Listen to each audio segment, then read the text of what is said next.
I can't pretend anymore, I whispered, staring at the anniversary gift my wife had just placed in front of me. 12 years of rejection and loneliness had finally crystallized into a moment of devastating clarity. I've been dead inside for years, Emma. I stared at the package, suddenly unable to move. 12 years. How had we gotten here?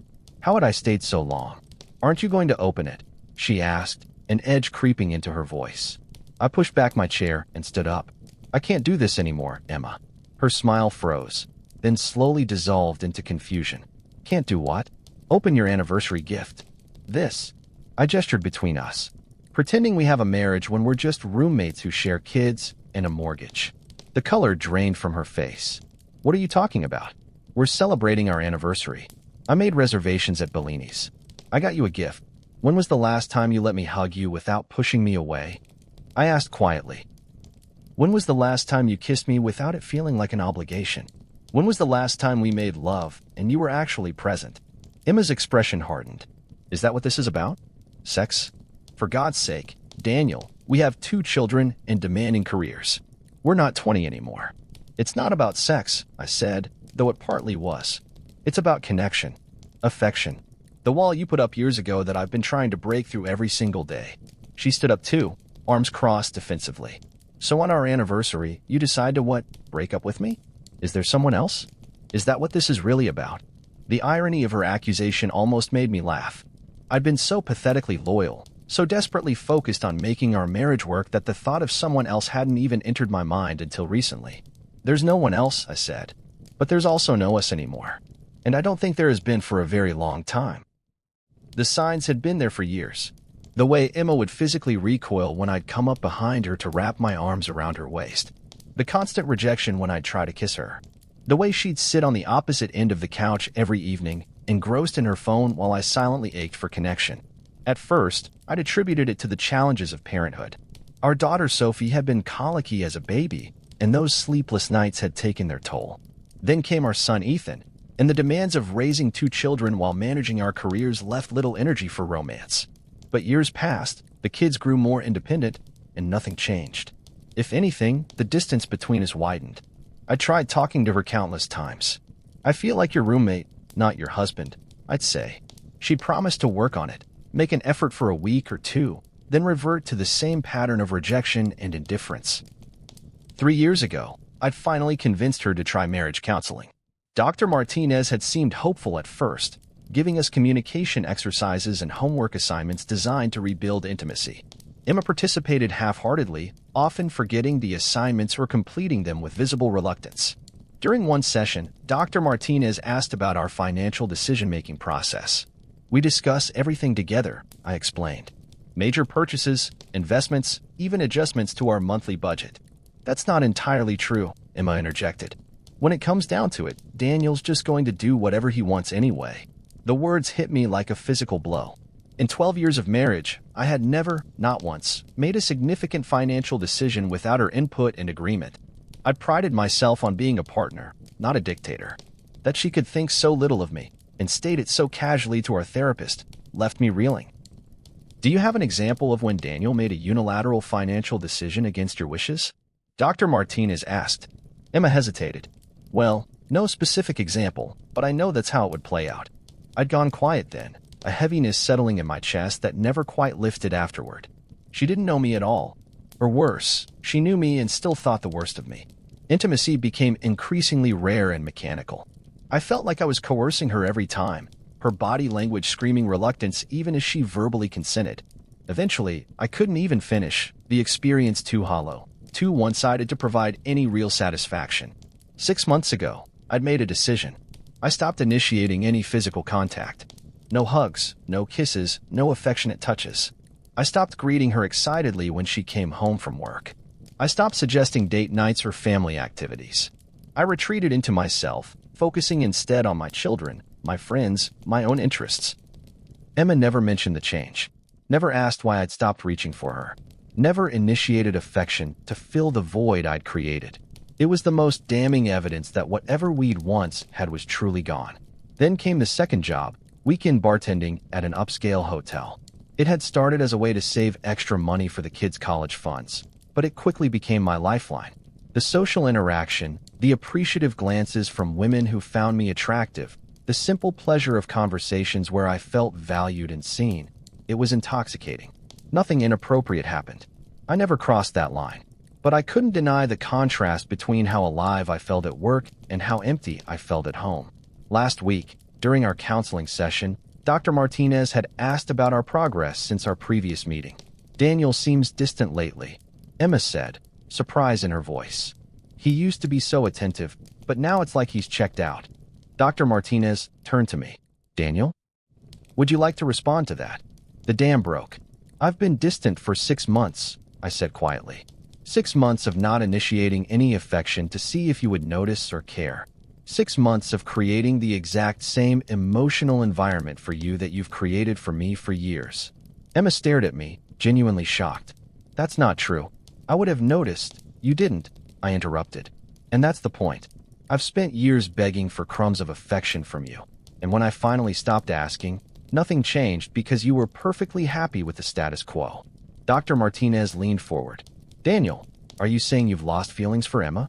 I looked at my wife, this woman I'd once adored, whom I'd pursued relentlessly, whose happiness had been central to my own, and felt nothing but exhaustion. "Yes," I admitted. "I think I have." That night, after the kids were asleep, Emma followed me to our bedroom, her face tight with anxiety. "Did you mean what you said today? In counseling?" she asked. I sat heavily on the edge of our bed. "I didn't want to hurt you, but yes, I feel empty. Like I've spent so many years pouring love into a void that eventually I ran out. But we can fix this," she insisted, sitting beside me, closer than she had in months. "People fall in and out of love all the time in long marriages. We just need to reconnect." "I've been trying to reconnect for years, Emma. I can't count how many times I've told you I feel unloved, unwanted. How many times I've asked for more affection, more intimacy, more anything." "I know, and I'm sorry," she said, tears forming in her eyes. I got comfortable. "I took you for granted. But I can change. I will change." I looked at her, this woman who was now promising everything I'd been begging for, and felt only a dull ache where passion should have been. "I think it might be too late," I said softly. Her face crumpled. "Don't say that. Please don't say that." Yet even as she reached for my hand, an affectionate gesture that would have thrilled me months ago, I felt myself pulling away. The transformation was immediate and jarring. Overnight, Emma became the wife I'd been longing for. She kissed me goodbye each morning, texted me throughout the day, greeted me with genuine enthusiasm when I came home, suggested family outings that she would have previously complained about. Physical affection, once so rare it felt like finding water in a desert, now flowed freely. She'd curl up next to me on the couch, initiate sex, hold my hand during family movie nights. The Emma who had spent years rejecting my advances was gone, replaced by a woman who couldn't seem to get enough of me. She laughed at my jokes, asked about my day, showed interest in my hobbies. She was fun again, playful and spontaneous in a way I hadn't seen since we were dating. Even more surprisingly, her usual complaints about social gatherings disappeared. When my friend Alex invited us to his birthday dinner, she not only agreed to go, but seemed genuinely excited about it. "I'm looking forward to it," she said. "It's been too long since we've had a night out with friends." I stared at her in disbelief. This was the same woman who had spent years making excuses to avoid my friends, who would sulk through any social event we did attend, making it clear she'd rather be anywhere else. The ultimate test came when my parents suggested a weekend trip to their lake house with the kids. "That sounds lovely," Emma said, smiling. "The kids will love it, and it'll be nice to spend time with your parents." I felt like I was living with a stranger who was everything I'd wanted my wife to be for years. And I hated myself for not feeling anything in response. "You don't seem happy," Alex observed as we met for lunch, 3 weeks into Emma's transformation. "I thought things were better at home." I pushed my food around my plate. "They are. Objectively. Emma's done a complete 180. She's affectionate, attentive, fun. Everything I've been asking for." "But," he prompted. "But I don't feel anything," I admitted, the words painful to speak aloud. "Or rather, all I feel is resentment." "Why now? Why could she suddenly change when I've been begging for years? It's like she's proving she could have been this person all along, but didn't think I was worth the effort until I had one foot out the door." Alex considered this. "Maybe the threat of losing you was the wake-up call she needed. People often don't appreciate what they have until they face losing it." That's the problem, I said. I don't want to be appreciated out of fear. I want to be loved because she genuinely desires me, not because she's afraid of being alone or having her life disrupted. Have you talked to her about this? I shook my head. How can I? Hey, thanks for finally being the wife I've always wanted, but it's too late because I'm dead inside. She's really trying, Alex. I can see how hard she's working. It feels cruel to throw it back in her face. So you're pretending everything's fine? He asked, concerned. For now, I said. For the kids. For her. I keep hoping the feelings will come back, that I just need time to heal from years of rejection. Alex leaned forward. And if they don't? I had no answer for that. Dr. Martinez noticed the change immediately at our next session. You two seem different today, she observed. Emma, you appear more relaxed. Daniel, you seem tense. Things are better, Emma said quickly. We've been working on the issues Daniel raised. More quality time together, more affection. She reached for my hand as she spoke, squeezing it for emphasis. Dr. Martinez turned to me. Daniel, how are you feeling about these changes? I hesitated, acutely aware of Emma's hopeful gaze. I appreciate the effort, I said carefully. Emma has been very attentive lately. But, Dr. Martinez prompted, echoing Alex. But it feels. I searched for the right word. Calculated. Reactive. Like a performance designed to keep me from leaving rather than a genuine change in how she feels about me. Emma's hand withdrew from mine as if burned. That's not fair, she protested. I'm trying to give you exactly what you said you wanted. Now you're saying it's not good enough. I'm saying timing matters, I replied, the frustration I'd been suppressing finally surfacing. For years, Emma, I told you I was drowning. That I needed more affection, more connection. You dismissed it, minimized it, occasionally threw me a life preserver before going back to letting me drown. Now that I've finally given up and swum to shore myself, you're suddenly ready to rescue me. Dr. Martinez interjected. Daniel, it sounds like you're having trouble accepting Emma's changes because of the hurt you've accumulated over time. That's a normal response. Trust takes time to rebuild. It's not about trust, I said, finally articulating what had been gnawing at me. It's about the revelation that she was capable of being this person all along. That the affection and attention I begged for wasn't actually difficult for her to give. She just didn't think I was worth it until I was ready to walk away. Emma's eyes filled with tears. That's not true. I was stressed, overwhelmed with the kids and work. I didn't realize how bad things had gotten. I told you, I said quietly, repeatedly, explicitly. For years. Dr. Martinez shifted her approach. Emma, can you understand why Daniel might feel this way? Why the timing of your changes might seem suspect to him? Emma wiped at her tears. I guess. I just don't know what he wants from me now. I'm doing everything he asked for, and it's still not enough. What I want, I said, is to not feel like I'm your project or your obligation. Like you're checking boxes to keep me from leaving. What I want is to feel genuinely desired and valued. Not because you're afraid of divorce, but because you actually want me. I do want you, she insisted. I looked at her, really looked at her, and saw the desperation in her eyes. She did want me, but was it me specifically she wanted, or just the stability and family life I represented? I think, I said slowly, what I need to understand is why.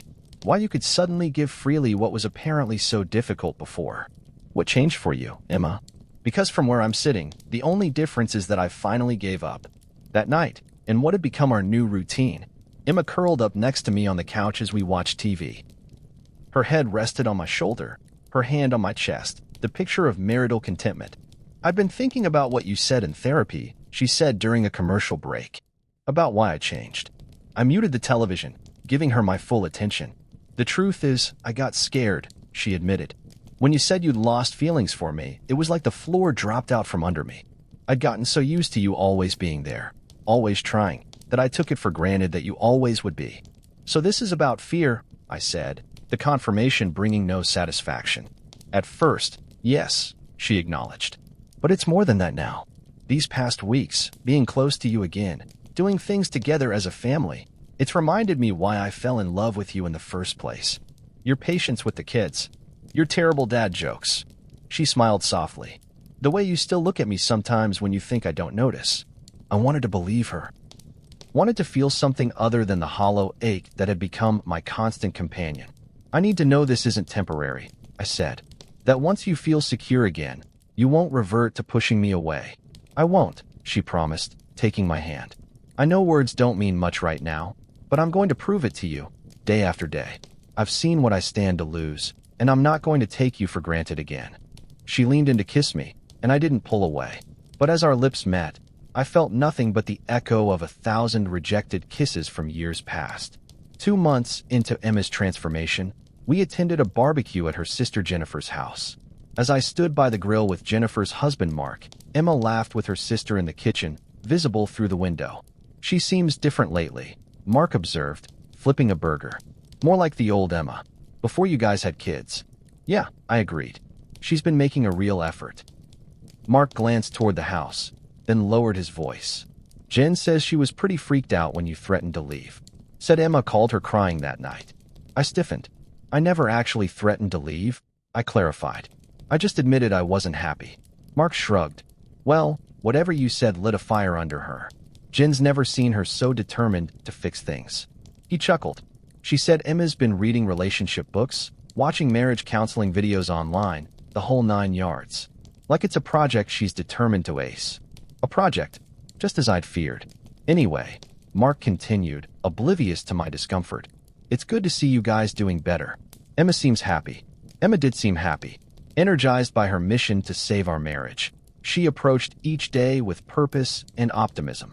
She'd plan family activities, initiate date nights, engage enthusiastically in therapy exercises. On the surface, we were the picture of a couple reconnecting. But beneath that picture, I remained frozen, unable to feel the love she was so determinedly trying to revive. Daddy, are you and Mommy getting divorced? Sophie asked one night as I tucked her into bed. At 9 years old, she was perceptive beyond her years, noticing undercurrents most children would miss. No, sweetie, I said, smoothing her hair. What made you think that? She fidgeted with her blanket. You seem sad, even when Mommy is being nice. And Mommy seems like she's trying too hard, like when she wants us to be good for company. Out of the mouths of babes. I searched for a response that was both honest and appropriate. Mommy and I are working through some grown-up stuff, I said carefully. But we both love you and Ethan very much, and that will never change. But do you still love Mommy? She persisted. The question hung in the air, impossibly heavy. I couldn't lie to my daughter, but the full truth was too complex, too painful. I will always care about Mommy, I said finally. She's a wonderful mother, and she's part of our family. Sophie studied my face, clearly noting what I hadn't said, but eventually nodded, accepting my answer for now. Later, as I relayed the conversation to Emma, I watched her face crumple. You couldn't tell her you love me, she said, her voice small. I couldn't lie to her, I replied gently. Emma turned away, shoulders shaking with silent sobs. I reached out instinctively to comfort her, then hesitated, my hand hovering over her shoulder. The gesture felt false, performative, exactly what I'd accused her of. I withdrew my hand and left her to her grief. I think I need to move out, I told Dr. Martinez during an individual session I'd requested. For a while, at least. To clear my head. She nodded, her expression neutral. Have you discussed this with Emma? Not yet. I wanted to make sure I wasn't just running away from a fixable problem. I rubbed my face, exhaustion washing over me. But is it fixable? That's what I keep asking myself. Even if Emma maintains this new approach forever, can I get past the years of rejection? The knowledge that she was capable of being this person all along. You're describing a form of emotional trauma, Dr. Martinez said. Repeated rejection from a primary attachment figure creates wounds that don't heal overnight, even when the behavior changes. So it's not just me being stubborn or ungrateful. Not at all, she assured me. Your feelings are a natural response to your experiences. The question is whether separation will help you process those. I need to be honest with you, I began. I've been pretending things are getting better because I see how hard you're trying and I don't want to hurt you. But the truth is, I still feel disconnected. Empty. She nodded, eyes downcast. I know. I can feel it. I've been thinking about why, I continued, and I realize it's not just about what happened in the past. It's about why it happened and why it changed. What do you mean? For years, I begged you to show me affection, to be engaged in our relationship, to act like you wanted to be with me. You consistently chose not to. Then, the moment I was ready to walk away, you completely transformed overnight. I met her gaze. That tells me the issue was never that you couldn't give me what I needed. It was that you didn't want to, at least, not enough to make the effort until you were at risk of losing the stability I provided. Emma flinched. That's not fair. I told you. I didn't realize how bad things had gotten. I told you, I countered. Repeatedly. You chose not to believe me, or not to care. She was quiet for a long moment. So what are you saying? That you want a divorce? The word hung between us, heavy with finality. I'm saying I don't know if I can ever feel for you what I once did, I admitted. And I don't know if either of us deserves a marriage where one person is just going through the motions. So you're giving up, she said, anger threading through her voice. After a few months of me trying, you're ready to throw away 12 years in our family because you can't get over your resentment. It's not about resentment, I said, though perhaps it partly was. It's about recognizing that some things, once broken, can't be fixed. At least, not into what they were before. So what do we do?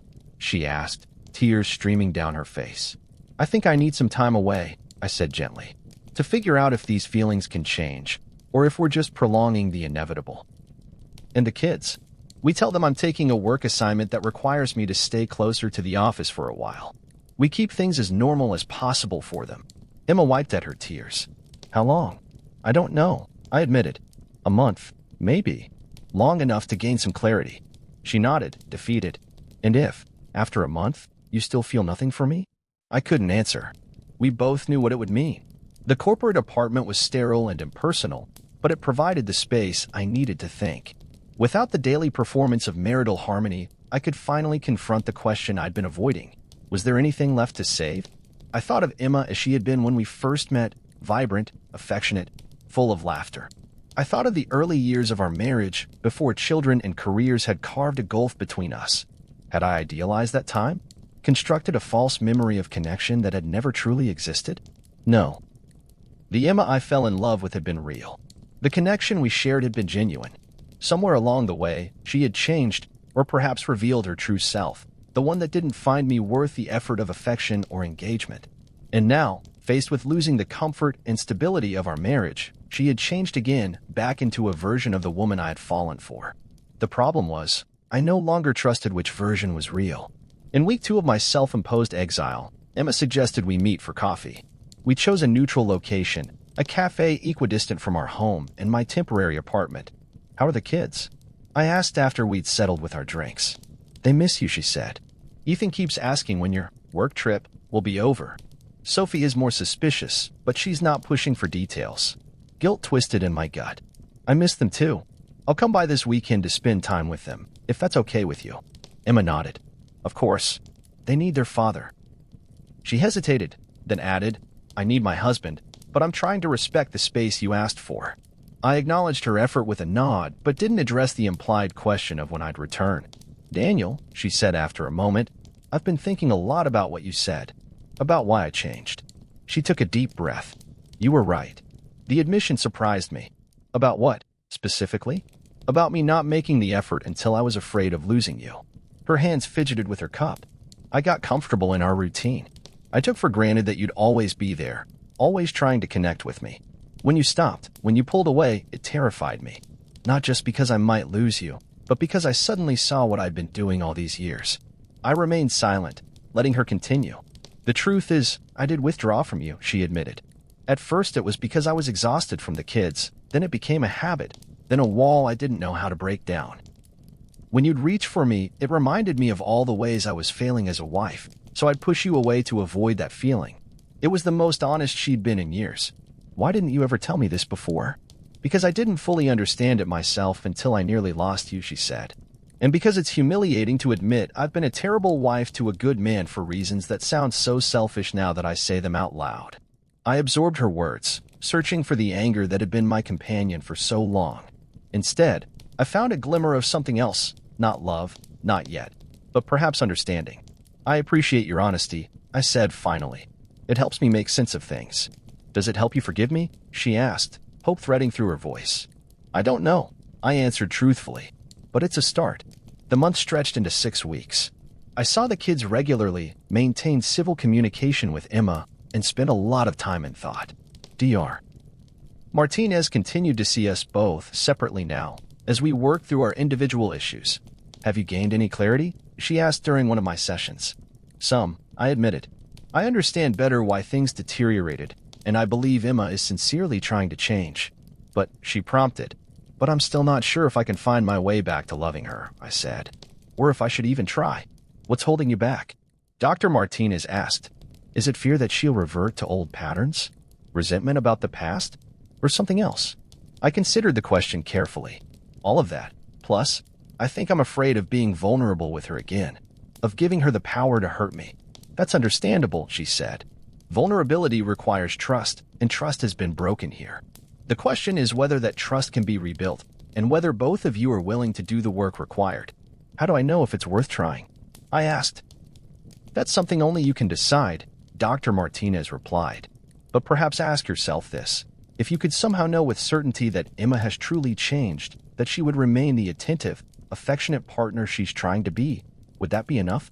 The question followed me home, demanding an answer I wasn't sure I had.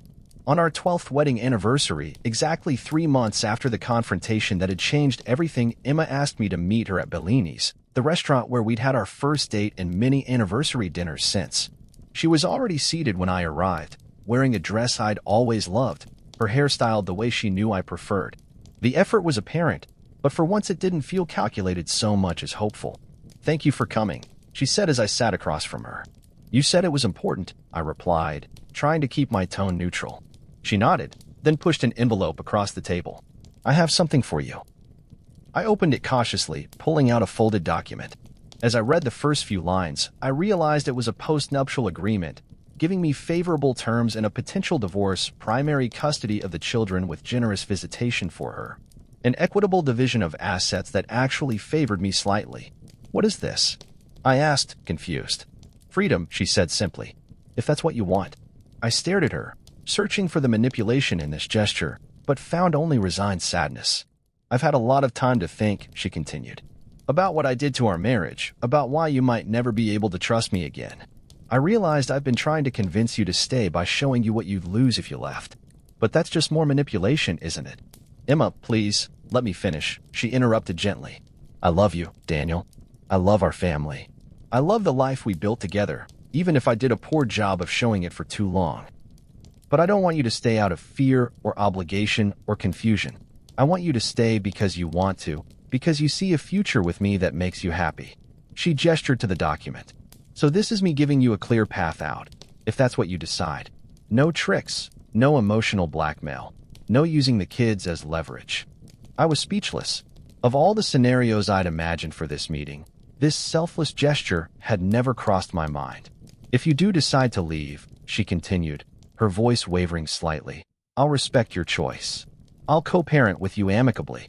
I'll never speak ill of you to the children or anyone else. And I'll work on myself so that I don't repeat my mistakes with someone else someday. Tears blurred my vision. And if I stay, then we rebuild, she said simply. Not what we had before, something new, something better. With complete honesty, even when it's uncomfortable. With professional help for as long as we need it. With the understanding that trust takes time to regrow, and I'm prepared to earn it back day by day, for as long as it takes. I looked at the woman across from me.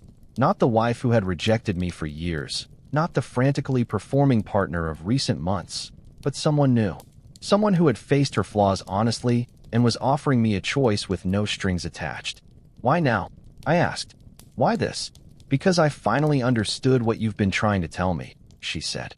That love is a choice we make every day. For too long, I chose my comfort over your happiness. If you give me another chance, I'll choose differently. But it has to be your choice too. A real one, not made out of obligation or fear. I reached across the table and took her hand, the first time I'd initiated physical contact in months. I can't promise anything, I said honestly. I don't know if what was broken can be fixed. She nodded, squeezing my hand. I know, but I hope you'll let us try. Really try, with open eyes and honest hearts. I think, I said slowly, I'd like that. It wasn't a declaration of rekindled love. It wasn't a guarantee of success. But as I looked at Emma, truly saw her for perhaps the first time in years, I felt something I hadn't expected. Possibility. The path forward would be difficult, uncertain, fraught with the ghosts of past hurts. But for the first time in longer than I could remember, I wasn't simply going through the motions. I was making a choice, eyes open to the risks and possibilities alike. Maybe love, once extinguished, could be rekindled after all, not into what it had been before, but into something new, more resilient, more honest, more deliberate. As we left the restaurant together, neither of us certain of what the future held, but both committed to facing it with honesty, I realized that sometimes too late isn't the end of the story. Sometimes it's just the beginning of a different one. Let me know your thoughts in the comments below.